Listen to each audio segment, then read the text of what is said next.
നമസ്കാരം. ഫുക്കറ്റിൽ നിന്നും ന്യൂഡൽഹിയിലേക്ക് പറന്ന എയർ ഇന്ത്യ വിമാനം വായുവിൽ വെച്ച് അപ്രതീക്ഷിതമായി 300 അടി താഴ്ചയിലേക്ക് കൂപ്പുകുത്തി. ഈ സംഭവത്തിൽ നിർണായക വിവരങ്ങൾ പുറത്തുവരികയാണ്. ഓഗസ്റ്റ് 4 നടന്ന അപകടത്തിൽ യാത്രക്കാരും ജീവനക്കാരും അടക്കം 17 പേർക്ക് പരിക്കേറ്റിരുന്നു.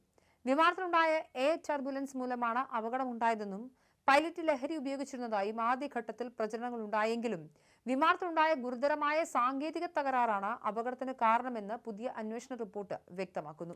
137 യാത്രക്കാരുമായി പറന്ന എയർബസ് A320 വിമാനം യാത്ര തുടങ്ങി 2.5 മണിക്കൂറായപ്പോഴാണ് അപകടത്തിൽപ്പെട്ടത്.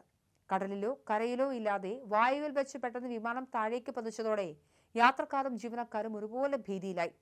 ജീവനക്കാർ സീറ്റ് ബെൽറ്റ് ധരിക്കാൻ ഉറക്കെ വിളിച്ചു പറഞ്ഞെങ്കിലും അപ്പോഴേക്കും മുകളിലെ ബോക്സുകളിൽ നിന്നും ലഗേജുകൾ താഴേക്ക് പതിക്കുകയും സീറ്റ് ബെൽറ്റ് ഇടാത്ത യാത്രക്കാർ വിമാനത്തിന്റെ മേൽക്കൂരയിലേക്ക് തെറിച്ചു വീഴുകയും ചെയ്തു. വളരെ ശാന്തമായി പോയിരുന്ന വിമാനത്തിൽ നിന്നും പെട്ടെന്ന് അപരിചിതമായ വലിയൊരു ശബ്ദവും വിറയലും അനുഭവപ്പെടുകയായിരുന്നുവെന്ന് യാത്രക്കാർ സാക്ഷ്യപ്പെടുത്തുന്നു. തുടർന്ന് 30 മുതൽ 40 സെക്കൻഡോളം വിമാനത്തിനുള്ളിലെ സർവീസ് കാറ്റുകളും സാധനങ്ങളും വായുവിൽ പറന്നു നടന്നു.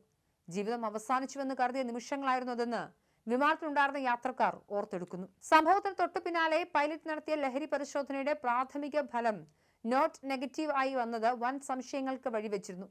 പൈലറ്റ് ലഹരി ഉപയോഗിച്ചിരുന്നു എന്ന പ്രചരണം ഉയർന്നതോടെ സിവിൽ ഏവിയേഷൻ മന്ത്രാലയം വിഷയത്തിൽ ഇടപെട്ടു.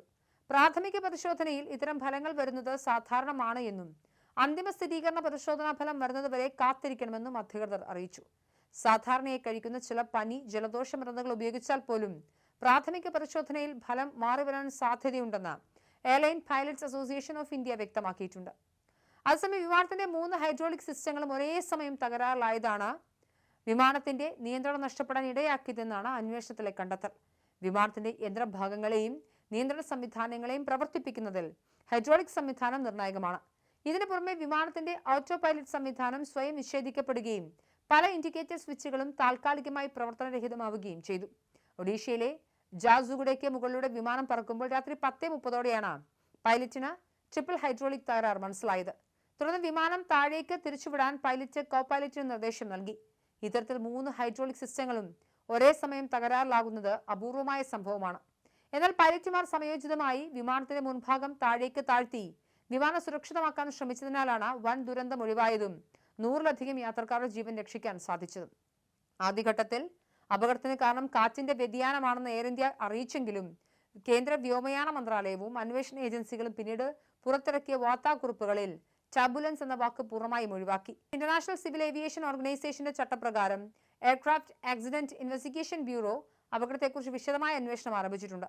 വിമാനം നിർമ്മിച്ച എയർബസ് കമ്പനിയും ഫ്രഞ്ച് അന്വേഷണ ഏജൻസിയായ BAയും അന്വേഷണത്തിൽ പങ്കാളികളാകും.